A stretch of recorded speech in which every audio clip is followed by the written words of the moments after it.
बिस्मिल्लाहिर्रहमानिर्रहीम। अस्सलामुअलैकुम। लेक्चर का आगाज़ हदीस नबी सल्लल्लाहु अलैहि वसल्लम से करते हैं।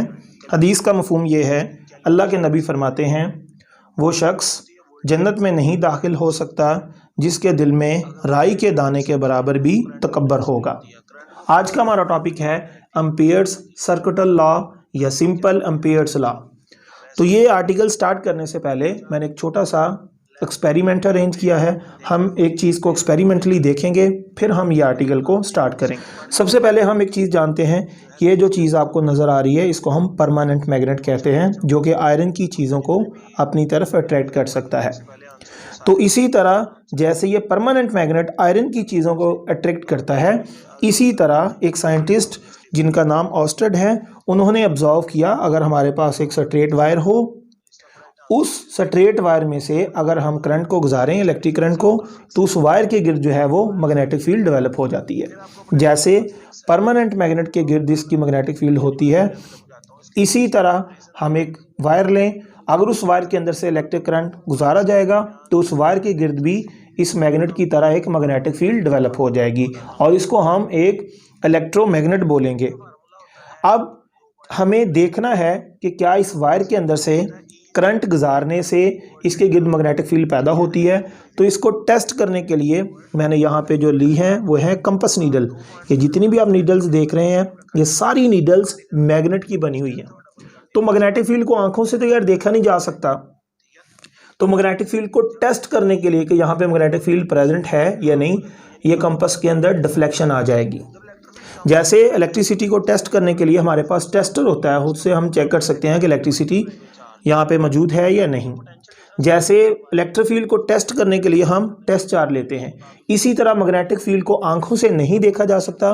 मैग्नेटिक फील्ड को टेस्ट करने के लिए ये मकनातीस की बारीक बारीक नीडल्स बनाई गई हैं, जिनको हम कंपस नीडल कहते हैं।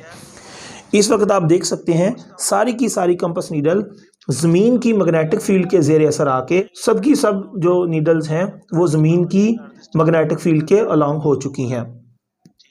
अब अगर इस वायर के अंदर से करंट गुजारने से इसके गिर्द मैग्नेटिक फील्ड पैदा होती है तो इन नीडल्स के अंदर डिफ्लेक्शन आ जाएगी, या अपनी पोजीशन को मेंटेन नहीं कर पाएंगी और हमें इससे पता चल जाएगा कि इस वायर के गिर्द मैग्नेटिक फील्ड जो है वो आ चुकी है। अब सबसे पहले हमने जो अरेंजमेंट बनाई है इसके बारे में जानना है कि ये अरेंजमेंट कैसी है। तो ये आपको एक वायर नज़र आ रही है, वर्टिकल वायर है। इस वायर के दो एंड्स हैं, एक इसका ये एंड है, एक इसका नीचे एंड है। जो यहाँ पे मैंने ये बॉक्स बनाया हुआ है, ये बॉक्स इसका स्टैंड है, तो ये इसका दूसरा एंड है जो नीचे लगा हुआ है। अब यहाँ पे मैंने एक कार्डबोर्ड लिया है, यानी गत्ते का पीस लिया है। उस गत्ते के पीस में मैंने ऐसे होल बनाया और इसके साथ मैंने हॉरिजॉन्टली जो है वो कार्डबोर्ड को रख दिया। तो अगर आप इस कार्डबोर्ड को देखें तो ये हॉरिजॉन्टली पड़ा हुआ है। अगर हम इस वायर को देखें जिसमें से करंट गुजारना है हमने, ये वर्टिकल पड़ी हुई है और ये वायर इसके अंदर से गुजर रही है। और साइडों पे मैंने क्या रख दी हैं, कंपस नीडल्स। इन कंपस नीडल के रखने का पर्पज़ यही है कि अगर इसके गिर्द मैग्नेटिक फील्ड पैदा होती है तो ये डिफ्लेक्शन शो करेंगी। अगर इसके गिर्द मैग्नेटिक फील्ड पैदा नहीं होती तो इनके अंदर कोई डिफ्लेक्शन नहीं आएगी, ये एज इट इज़ ज़मीन की मैग्नेटिक फील्ड के अलॉन्ग रहेंगी। तो सबसे पहले मैं आपको दिखाता हूं कि ये एक परमानेंट मैग्नेट है।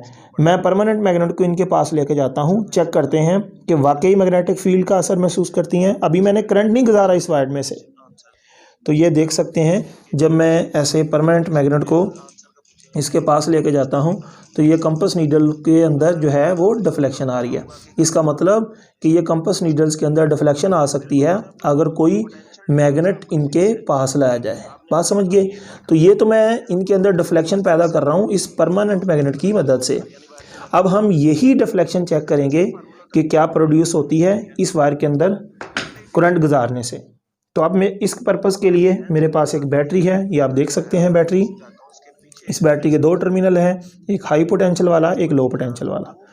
तो इस बैटरी का एक टर्मिनल मैं इस वायर के लोअर एंड से कनेक्ट कर दूंगा और एक टर्मिनल इस वायर के अपर एंड से कनेक्ट कर दूंगा, तो इस वायर के अंदर से करंट फ्लो होना स्टार्ट हो जाएगा।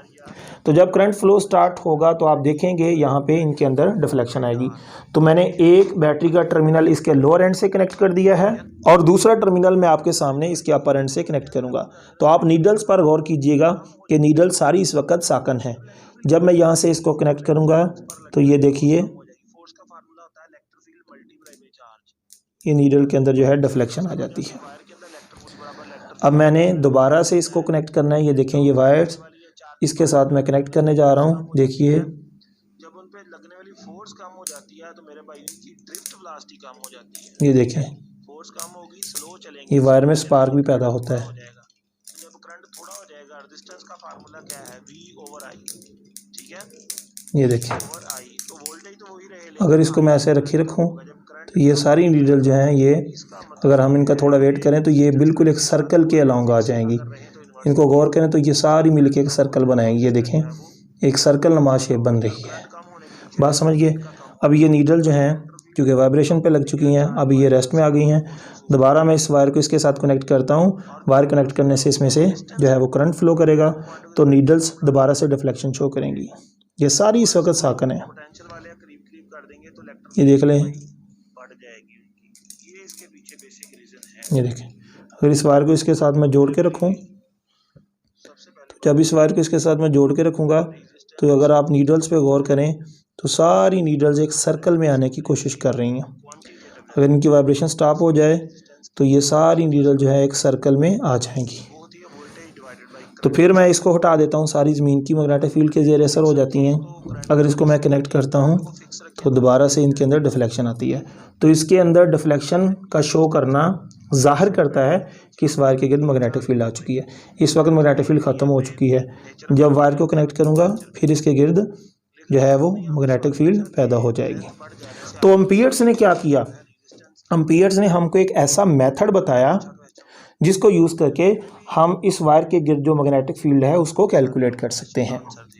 अब इस वायर के गिर्द पैदा होती है मैग्नेटिक फील्ड। इस वायर के गिर्द थोड़ा सा दूर यहाँ पे एक पॉइंट होगा।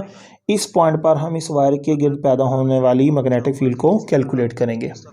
यह एम्पियर्स का जो लॉ है उसे हमें एक ऐसा फार्मूला मिल जाएगा जिसकी मदद से हम लोग किसी वायर के गिर्द जो करंट की वजह से मैग्नेटिक फील्ड पैदा होती है, हम किसी भी पॉइंट पर उस मैग्नेटिक फील्ड की जो वैल्यू है वो फाइंड करने के काबिल हो जाएंगे। तो आपने देख लिया ये वायर, इसके गिर्द क्या पैदा होती है, आंसर इसके गिर्द मैग्नेटिक फील्ड पैदा होती है। अब इस मैग्नेटिक फील्ड को कैलकुलेट करने के लिए एम्पियर्स ने हमें एक लॉ दिया जिसको हम एम्पियर्स लॉ के नाम से जानते हैं। तो आपने देख लिया इस वायर के गिर्द मैग्नेटिक फील्ड पैदा होती है और इस वायर के गिर्द जो मैग्नेटिक फील्ड पैदा होती है हम इस वायर के गिर्द किसी भी पॉइंट पर इस करंट कैरिंग वायर की वजह से जो पैदा होने वाली मैग्नेटिक फील्ड है उसको कैलकुलेट करेंगे। और इसके लिए हमें यूज़ करना पड़ेगा एम्पियर्स लॉ को।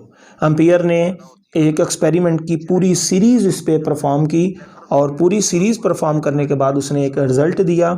उसी को हम एम्पियर्स लॉ के नाम से जानते हैं, जिससे हम इस वायर के गिर्द पैदा होने वाली मैग्नेटिक फील्ड इस वायर से दूर किसी भी पॉइंट पर हम उसकी वैल्यू को फाइंड कर सकेंगे। तो आइए हम स्टार्ट करते हैं एम्पियर्स लॉ।